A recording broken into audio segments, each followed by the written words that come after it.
Hello, everyone. Welcome to our webinar here today. Whether you are tuning in live or watching the recording of this, we are happy to have you with us.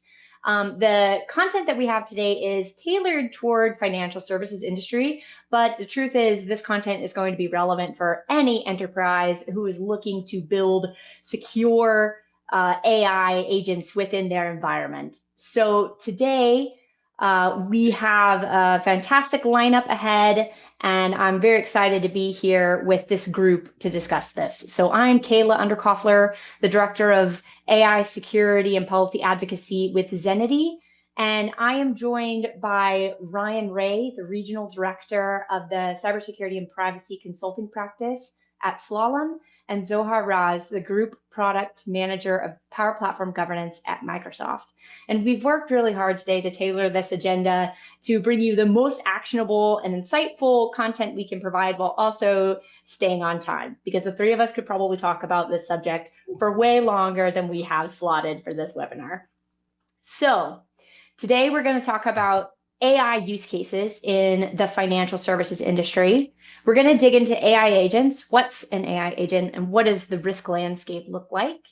Then we're going to talk about the practical tools and guardrails that are available today for organizations to put this into practice.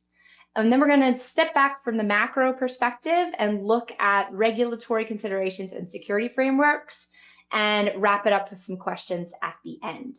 So without further ado, I am going to pass this over to Ryan, who is going to talk about the use cases that we're seeing today for the financial services industry and with AI. So go ahead, Ryan. Perfect. Thanks, Kayla. I really appreciate that. Yeah, I mean, as we take a broad view just for a moment around, FSI and banking in general, and, the example activities that, financial institutions are, currently using AI, specifically around, different pillars, right? And so what we're seeing on the ground right now is anything from automated trading, right, order placement, execution. We're also seeing from a threat and illicit finance standpoint, customer risk and illicit activity in defense of that. We're also seeing, credit decisions, right, around credit worthiness and running, loan and credit applications. Customer service, we can think about chatbots and response routing around that. Investment decisions is another interesting set of use cases that we're seeing from anything from a strategy standpoint, or really in particular, and some of you may be seeing this today or interfacing with your own enterprises advisory services. And then another, maybe obvious and large pillar is going to be around risk management, right? Evaluating credit risk and even liquidity risk from a commercial standpoint. And if we break this down a little bit further into three pillars, right? Number one, we've got kind of your generalized generative AI, or Gen AI, if you will. And if we take a look at some of the common platforms that we are seeing in the market, number one is Microsoft Copilot, right? A very, very common one. And a couple of the use cases from an FSI standpoint that we're evaluating right now and seeing in the market is really number one around knowledge platform. And I think many of us right now are day to day, maybe interfacing with this right now, leveraging that for knowledge mining, understanding, where does this PowerPoint or where does this presentation live, as opposed to asking 6 different people, hey, where is that file share and where can I locate that? Another core use case that we're seeing, that's very common is going to be around, summarization of documents, right? How do I quickly get time to value specifically around this and get this either back to my customer or back to my client or back to my manager? Right. Another use case, specific to Gen AI is going to be around call centers. I think I mentioned this a little bit earlier, but really where specialists can ask questions and receive answers, not necessarily from a proprietary standpoint. We can touch on custom LLMs here in a moment, but for those that don't want to venture into the FAQs or deep into a website anymore, right? That's where call center analysts, if you will, can assist with that. Another common use case that we're seeing, GitHub Copilot, right, is a good example from a coding standpoint, right? Coding for internal tools. We're seeing a lot of this specifically in the back office from a software coding support, where you can see these gains online, but anywhere from 5 to maybe even 30 or 40% from a coding assistant standpoint, right, to accelerate again that time to value. If we look at the second pillar here, we've got agentic AI systems, right? And so you've got Copilot Studio, which is a great example if you want to dive deeper above and beyond, the core Copilot functionality. Salesforce Agentforce, again, is just a common use case that we're seeing in the market. And if we take a quick step back and and we're seeing this now, but even months and years into the future here, from a management perspective, right? So imagine a human now maybe not only supervising humans, but also supervising these agent workers, right? I think a common theme is going to be again, making sure we've got human in the loop for especially highly regulatory from a FSI and a banking standpoint. And a couple of key use cases that we're seeing in the market right now. Number one is new customer onboarding, right? Having a core set of agents, if you will, going through and onboarding that. And that may also include know your customer and anti-money laundering checks. Again, another use case that I mentioned a little bit earlier, but is really around risk and compliance, specifically fraud investigations, right? There's an entire process that goes into that. And so we're seeing gains in the FSI and the banking sector, specifically around fraud investigations from alert to case closure. Again, making sure that we've got human in the loop to approve some of that. The third and final pillar that I'll touch on is going to be custom LLM, right? So you've got fraud detection and transaction monitoring. This is where I think the key word here is going to be proprietary, right? And so that's going to incorporate proprietary fraud detection logic and regulatory requirements. What we've seen, and I'll touch on this maybe a little bit later, where each financial service institution and or bank, right, has specific proprietary knowledge and information that they may want to leverage from a custom LLM standpoint. And the final use case that we're seeing at a high level, again, is risk assessment and credit scoring. Again, from a proprietary standpoint, making sure that we've got that all tied together. So those are some key AI use cases, Kayla, that we are seeing in the market right now. Awesome. Thank you, Ryan. So we're going to take this now and zoom in on the AI agent, because a part of this is really focusing on agents and what they look like in the environment. So what makes an agent an agent? Well, we know that first and foremost, it is the manifestation of artificial intelligence. Agents give Gen AI arms and legs. They're powerful. They have to be powerful in order to be useful. And critically, as the components that really build an agent must have access to their own memory, short and long-term memory, access to knowledge resources and tools. And the really important part here is that they have to be able to interact with each of these components, whether it's reasoning and planning, or interacting with data and manipulating data, or invoking tools. They have to be able to do that autonomously. Now, there might be human in the loop. It might be controlled a little bit, but the process has to be autonomous. If it's not, then it's not really an agent. So today, in today's technology stack, agents can be built anywhere. So they can be built in the cloud with a SaaS platform on endpoint devices. And Zohar is going to talk a little bit more about this in a minute, about who is building what and where and what that looks like within organizations. But the other component here is that agents can be initiated, or the activity can be kicked off either through human interaction with prompts, right, inputs, or through autonomous triggers. So triggers that come in and kick off the agent that have no human interaction or approval going on. That's really embracing the agentic component of AI agents when we use that capability. And an important component here is that the decision of will I use a trigger or will I use human interaction is often going to be based on the risk tolerance of the use case that you are building towards. So all of these interactions and components that make an agent are going to leave a trail of breadcrumbs throughout the environment. And we call these actions.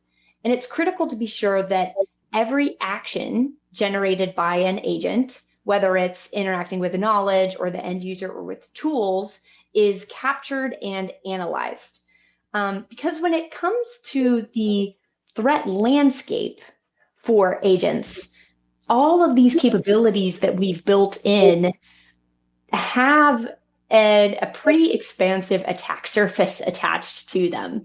So today, for the sake of time, we're not going to dig into every single one of these risks outlined here. But the summary, the kind of 1,000-foot view here, is that every aspect of this, whether it's interacting with the memory or knowledge or tools, carries unique risk factors that security teams need to be able to address and ensure that they are building the guardrails and the practices in place to allow their teams to develop and use agents and AI securely in their environment.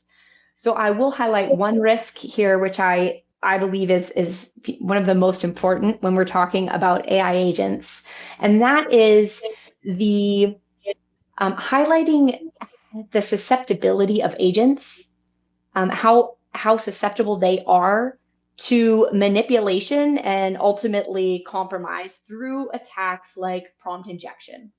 So since agents are built on artificial intelligence, of course, they are inherently vulnerable because there is inherent weakness in natural language instructions and related content and how those things are processed. The agent and the model underneath, they don't have the ability to discern between what is an instruction and what is related content or context that I'm supposed to be processing. So because of this feature, you could say, in AI, there is no way to eliminate this risk of how susceptible AI agents are to manipulation. And because it is not possible to eliminate it, really the best practice for teams is security teams especially is going to be building in a defense in-depth strategy. So this means making sure you're watching all the actions of the agent and analyzing what should be happening and what shouldn't be happening. Does the behavior match the original goals of the agent? And another key component of this is making sure of your defense in-depth strategy is making sure that there are guardrails, hard-coded guardrails put in place to make sure that your teams are building and using AI in the best way possible and make that as easy as possible for them. So to talk more about that and to give us some real examples of how this is done in practice, I'm going to pass over to Zohar to talk about how Microsoft empowers their customers to tackle secure development and secure usage of AI within their environments. So Zohar, over to you. Thank you, Kayla and Ryan. So what you've heard so far is that it's, and you've probably seen in your organization, it's pretty clear that agents is becoming a popular thing in organization. It's one of those things that you cannot live with or live without. It's you need to find the right balance from a security and governance perspective. And we talked about this range of types of agents, from the simple agents that are knowledge-based only and retrieval agents, all the way to agents that can actually take an action and do things on your behalf and even run autonomously. So you could start thinking about how you can make your organization more productive with all this agentic experiences and allow people to do a lot more with a lot less effort. And examples are, you've got agents that are running in the background of a meeting and helping you summarize the meeting or track the action items and then follow up on the action items instead of having you spending time to do that with individuals. And when we talk about that, there's a rich set of agent factories now in the industry. I'm going to call out the ones that Microsoft provides just from the Microsoft perspective, but there's a long list of other providers that allow employees to build agents in the market. So when we look at the landscape of agents inside Microsoft, it starts with the simple retrieval agents that any employee in the organization can build, starting with SharePoint agents or what we call the agent builder agents that show up in Copilot Chat or Microsoft 365 Copilot. You click on create an agent, You feed it with the knowledge sources, and then people interacting with that are now confined to the RAG that you created for that agent, and they get really quality responses based on what you fed the agent to respond for. And where that becomes very useful is if you are picking up the phone and answering questions day in, day out, now you can send people to talk to that agent and not need to repeat the answers for the audience that you serve. So that's on the far end of simple agents, and we will come in a second to talk about what governance concerns you might have in agents that are being built at scale in your organization that are the type of retrieval agents. I'm going to take us all the way to the right with Azure Foundry, which allows you to build robust agents, kind of like what Ryan described, where eventually you can publish them as agents that run autonomously. They can eventually be acquired as employees under an individual manager that they can, on your behalf, put comments in a Word document or build PowerPoints for you or chase action items on your behalf after a meeting. So these are the robust productivity agents that run autonomously. They wake up, you could mention them in a team or a Slack, just like you would do with an individual human. And that would boost productivity of a team or a person. And those could be easily built in the Azure Foundry that gives you a huge set of different AI models, hundreds of thousands of different LLM models that you can use. It gives you access to all the APIs and actions. So eventually, whatever you could actually, as a human do, and you could mimic that with APIs, you could actually build in Azure Foundry. I'm going to focus on the one in the middle, which is the Copilot Studio. Microsoft has a dedicated tool called Microsoft Copilot Studio that allows you to vibe code or low code agents. So you don't have to be a pro dev and go to Azure Foundry. You could build much more robust agents than the retrieval only agents that you build in Agent Builder.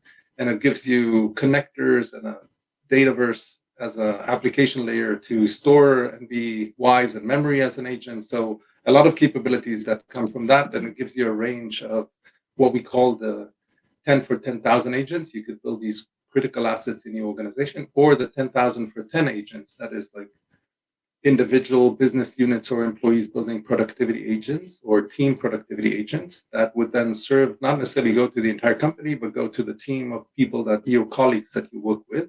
And those are becoming very popular in the organization.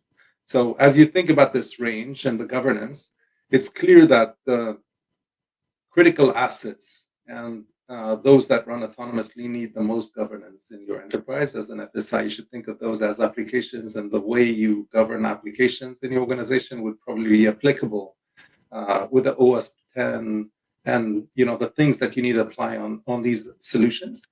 And on the other end, you can clearly not be able to apply that rigor on 10,000 assets that individual build with a retrieve. You don't even need to for retrieval only agents, because then the security aspects of those are more related to data leak or concerns around similar to files that you just need to make sure that there's no oversharing of the knowledge, and people that have access to the data source have the ability to interact with the agent and get access to that data source, and no one else can interact and suddenly see content that they cannot see otherwise. So with that in mind, we talk about the 10 for 10,000 and the 10,000 for 10 and these two categories. I'll start with the 10,000 for 10, which is how do you as an FSI organization empower your employees to start building knowledge-only agents or even more sophisticated agents using Copilot Studio? It requires CISO and IT to agree that you want to see innovation flourish in your organization and allow creators to start building. Because otherwise, everything goes to some central application team, and you're slowing down productivity of many business units that could have otherwise been much more productive.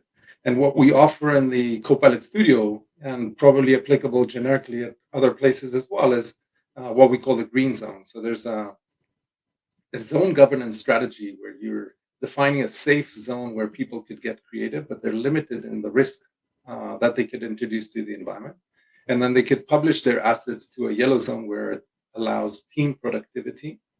And then there's the red zone that I'll talk in the next slide that talks about how do you build a pipeline and a dev, test, production environment for those critical asset applications that go company-wide and become very popular in the organization? Things like researcher and analyst and Ask HR, like these are the popular agents that many of the organization need and use to replace some of their legacy applications that have been there in the past.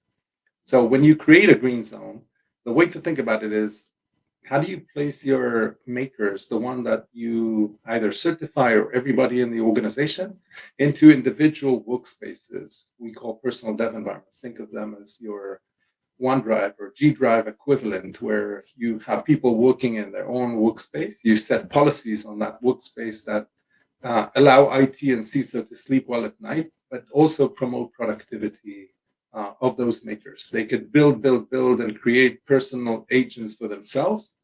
They maybe can share that with a set of people, say up to 10 people, where it's their close colleagues, and if something goes wrong, they'll be told by their friends that not to do this or do this differently. But it still doesn't go broadly to everybody, and hence security risks are minimized by just the fact that it's blocked in terms of the blast radius of the agent. And creating that today, you could actually, in the Copilot Studio in the Microsoft platform, you could light up the what we call environment routing. People visit the tool, the studio, and then they get their own dedicated environment provisioned on the fly with all the policies applied to that specific green zone. And then all you're left with is to track the growth and see who are your top makers and top agents, and make sure that everything that is being built, one is it doesn't have a lot of friction. So if someone needs to build with interaction with Salesforce or SQL or whatever solution, there's a feedback loop for you to add it either for them individually or to add it to everybody in the green zone. And now everybody could use those great ideas of things that people build. And then at the same time, if something reaches 10 users or needs to grow broader, you could actually interact with that maker and move their asset to an environment where sharing could be done more broadly after you scrutinize the responsible AI and privacy and security and all the capabilities that are in that agent to make sure that it follows the guidance of your organization. So with that, I'm taking us to the red zone, which is a totally different way of looking at things, where these are the critical assets where an organization needs to build. Let's say, I'll pick on Ask HR again. You've got a set of builders in the HR organization trying to build this customer employee-facing agent that actually serves as the Ask HR, either only as knowledge retrieval, but also it could be helping with hiring or helping with additional things by taking action or even running autonomously. And that agent then needs to be built in a dev environment that you set up for that set of developers. And then it needs to be tested and validated in the QA environment for evaluation and quality of the agent, making sure that it doesn't hallucinate or it doesn't give you the wrong responses on things that are so important for employees. And then last, there's the production environment where you set it up as an IT organization. The HR development team publishes it to that runtime production environment, and then with MSIT, with IT organization, you can actually monitor it very closely, make sure that there's no jailbreak or any attack from malicious actors. You get alerted, you put notification, you can then actually put hard restrictions on the production environment to make sure that everything in that environment is only what the agent needs to be able to do. And if it ever got taken over by some bad actor, there's nothing else that can be done in that environment. So it's kind of building a fence around that agent. So the red zone is treated as a combined effort between IT and the HR development environment versus the green zone, where you just open up things for makers in your organization, and then you track them after the fact and make sure that reactive governance does the right thing.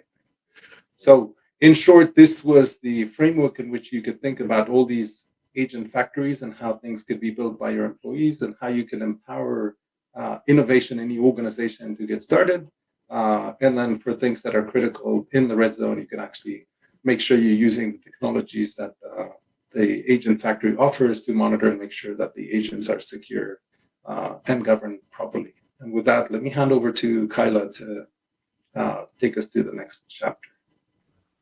Thank you, Zohar. So that was the practical implementation that we have for building AI agents. And now what we want to do is take a step back and look at some of the macro components that we know are critical to the financial services industry And so for that, I'm going to hand it over to Ryan, who's going to talk about regulation and also some of the frameworks for AI agents. Perfect. No, thanks for that. And so if you do a little bit of research, right, on current regulatory from an FSI and banking standpoint, a lot of the regulatory continues to fall back on existing guidance, right? I think, and this has been noted from some of the main regulatory agencies like the FDIC, the Fed, and OCC, right? So those are some of the main governing bodies that we all want to be mindful of.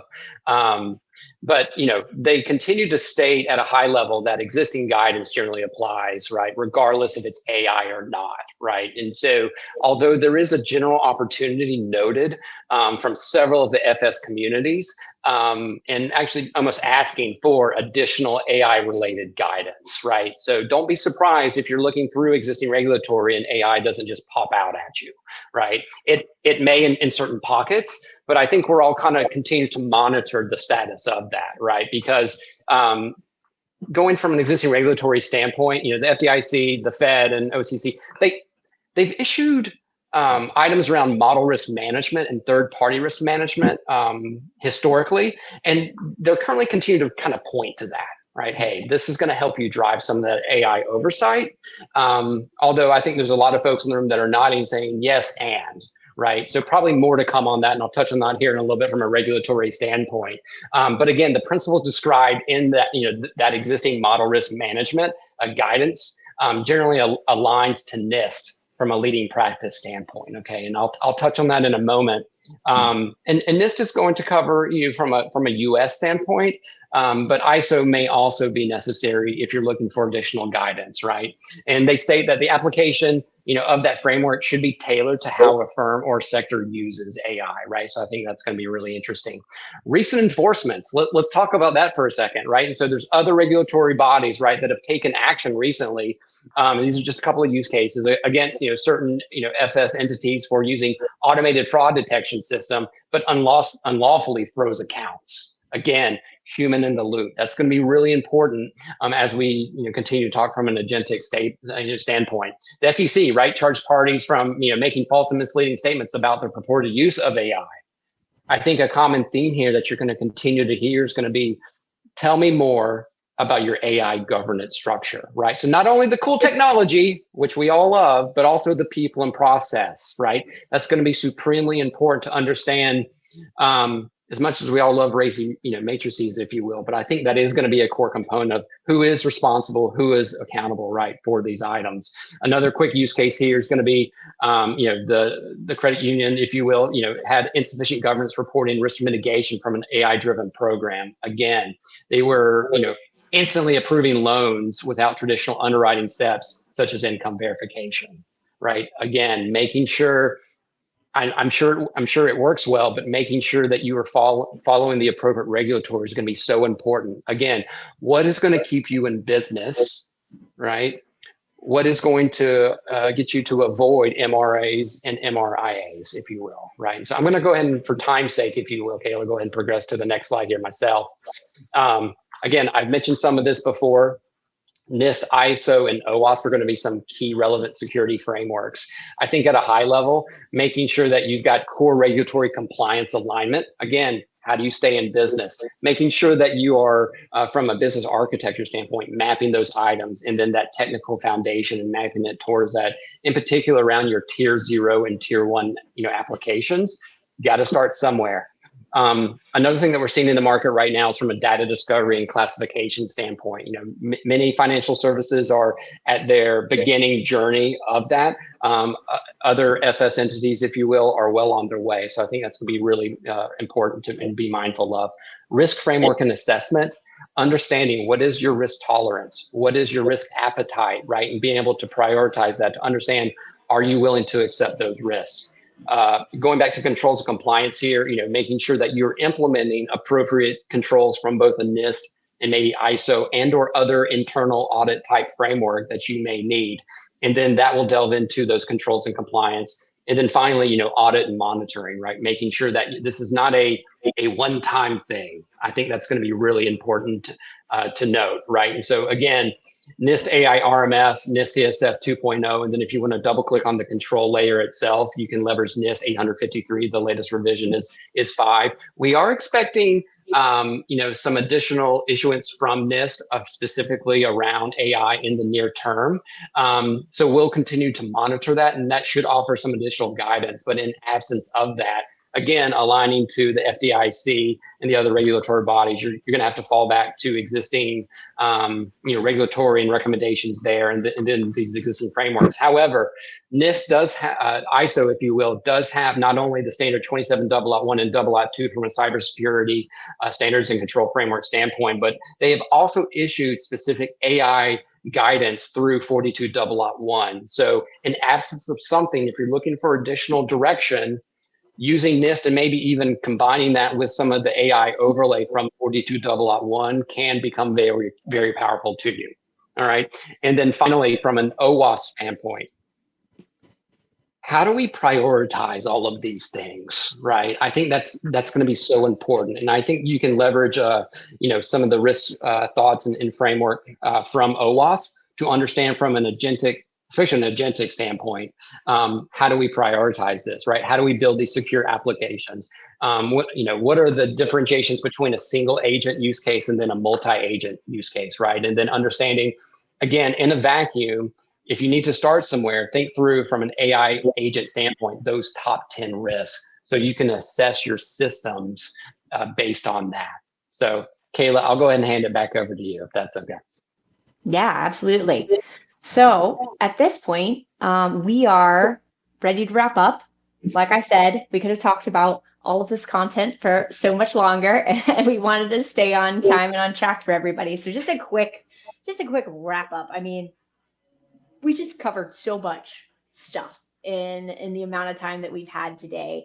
And I think things that I want to be sure we emphasize is, first off, everybody in the room recognizes that AI is a power for good. It's not only a power for good, it's kind of a necessity nowadays. It's a requirement. Like, AI is being built into the foundations of everything that we are seeing and doing today. That trend will continue. And what we need to do as security professionals is make sure that we are involved in the foundations of this, that we are at the table talking about these use cases, talking about the risks, talking about the guardrails that we know we need to have in place, the whole ecosystem that we need to consider, like regulations and frameworks, and the technology that we work with, and how we make all of that work together to, most importantly, enable innovation and unlock the potential of AI. We can't be a blocker, but we also recognize that we have to make sure that this AI, the way we're using it, the way that we're building it, is being done from the ground up in the most secure way possible. So we covered 3 kind of pillars of the AI agent lifecycle. We talked about the build time component, which is how your agents are being put together from the ground up, who is building them, and how is that building being done? Are the choices that are being made the best choices possible in order to ensure the most secure agent that you can have in runtime? And runtime is the component that is making sure you're watching the activity of your agent. You know what's happening when it's in operation. And most importantly, you're tracking the activity path and the trajectory of that agent to know, okay, is this what I expect? Is this meet the intent? Or do we need to respond to this? Is there an investigation that needs to happen? Or as Zohar said, do we need to block this? Is this activity that should be blocked? So we have covered those components, and then most importantly emphasize that this is, first off, rapidly evolving space. The technology is changing every day. The policies, the regulations, business use cases are changing every day. This is a life cycle process. We cannot just try and build in the security features we want to see today and say, there you go. This is going to be continuous and it's going to be fast, very fast for the next couple of, I would say, years for sure. But I mean, you get past the next week at this point with the way technology is moving. So hopefully with the content that we've covered today, we've given you some actionable steps that you can take back to your organization. Talk about your building environments. Do you have a green zone? Do you have that path laid out between green, yellow into red? Are you considering which frameworks you could be using today to make sure you have a holistic security program in place from the top to the bottom? So with that, that's the content we have. We do have a couple questions here, though. So before we completely wrap up, we probably have time for 2, I think. So I'll go ahead. I'll read these out. I think some of them are pretty clear for who could chime in first, but of course, these are open for any of us to be able to answer. So I'll start with the first one here. So, Zohar, I think this one will be best for you, but let's read it and see. So, what are some of the best strategies you've seen to get the business on board and aligned with building in secure software development from the maker audience or for the maker audience that you were focusing on? So, what are some of the best strategies for alignment that you've seen work? Great question. So I've been working with several IT organizations and security organizations and large enterprises. Closest one is what we call the Customer Zero. So it's the Microsoft IT organization that we're working closely with. And we've been, it seems like the entire industry is now challenged to speed up and remove friction to allow more of this agentic technology to enter the enterprise. It's just immense amount of pressure on security organizations. So, if you take the approach of fully blocking it, it comes back and bites you. It's like not wanting to move to the cloud 10 years ago. So what we're seeing that works is opening, releasing the fist a bit and letting innovation flourish with the green zone that I described earlier, and allowing makers to start creating with the technology that exists and putting it inside the organization. So on your IT radar, instead of shadow IT and seeing those employees build it outside of your radar, is step number one. Because the worst thing that could happen to you is people building like summary of files and meeting notes in a public agent that they might be using. You do that by starting with a pilot of a group of people in the organization that you trust the most, and then you grow that from 1% to 10% to 100%. And then one is you grow the community of people that could build, and then second is the allowance of what you're allowing them to build. So you start with the things that you feel the most comfortable about. So connecting to read-only content for knowledge-only things, and then some actions, and then more actions, and available. Eventually, you want to get to the most permissive allowance that you can give those makers while you sleep all the time. And we see that happening by IT tracking once you open up the gate, you track the friction. You see what makers are trying to do, because without opening the gate, you don't know what friction would be. So, and then you address that friction. You see, they need to use Salesforce. Let me see if we want to make this maker only use it or everybody use it. And on and off for everything that you can control. The Microsoft Copilot Studio allows you to go to the resolution, not just of MCP servers or agent to agents, but also to individual data sources and actions inside those data sources, which is kind of unique to the Microsoft Copilot Studio that you can do. So pick your platform that you want to open up, and then use the governance and security capabilities of the platform to create this innovation in your organization. And then separately, you've got the red zone. This usually finds you already. Like, these are businesses that are trying to use the new technology to, drive productivity in the organization and save money at the end of the day. They come to IT, and then you need to build in a dev, test, prod flow that you feel good about. And then in production, you want to have all the monitoring and alert and auditing and usability, and get alerted if something needs to be quarantined or blocked immediately. Then you got those capabilities. I think this is the strategy that worked for many of the organizations we've been working so far. And MSIT, for example, so Microsoft IT is seeing today 120,000 agents being built by employees. And of those, there's about 100 that are these critical assets or crown jewels in the organization. So these are probably the numbers you should think of in an organization of roughly 200,000 people. Wow, that's huge. And I also love the push and pull, like depending on your audience, whether they're going to come to you saying, please help us do this, or whether you have to go to them, say, hey, stop what you're doing. Let's fix this first. I feel like that's a read the room type of conversation for sure. Okay, let's jump to our next question here real quick. Ryan, I think this one's going to be for you.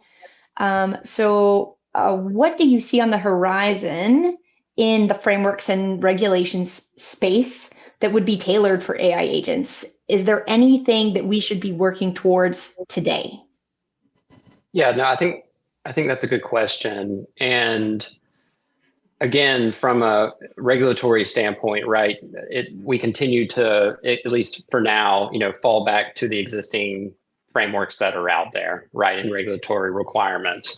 And I think what we need to do is go ahead and start being a little more proactive, right? Because we're seeing from a U.S. state standpoint, right, some specific AI acts coming out, from Colorado and some other states, and so what we're seeing now is not only taking from a U.S. perspective, if you will, not only that federal level view, but pending where your enterprise is doing business, making sure that you are attuned not only at the federal level, but also at the state level to make sure that you are complying with that. And what we're starting to see now is specifically around, if we look at risk management, high level, now they're starting to mandate that you do follow a framework, right? And what we're seeing, with some of the states is that they're actually recommending, mentioned this earlier, NIST and ISO alignment, right? And being able to validate those continuous security practices. Because I think one of the most important themes moving forward is really going to be the explainability.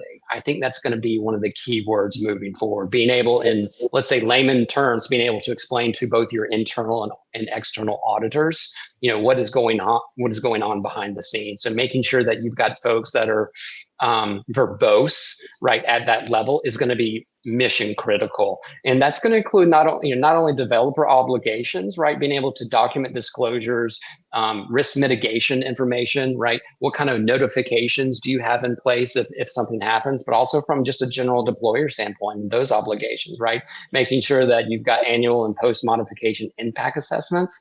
And again, going back to another theme of governance program validation, that's good AI governance, if you will, at that explainability level. So I would go ahead and start, if you're not already, be monitoring those. And then from a global standpoint, the EU AI Act, right? They are being extremely prescriptive in that. And so, and again, in a vacuum, if you're global, that's going to be some key components to look at as we move forward. So thanks for the question, Kayla. I really appreciate it. Yeah, of course. All right, folks, that's it for our time. Thank you, Ryan. Thank you, Zohar. We appreciate it. This has been a great conversation. Hopefully some fantastic takeaways from folks. And we hope to see you around at the next one. Thank you.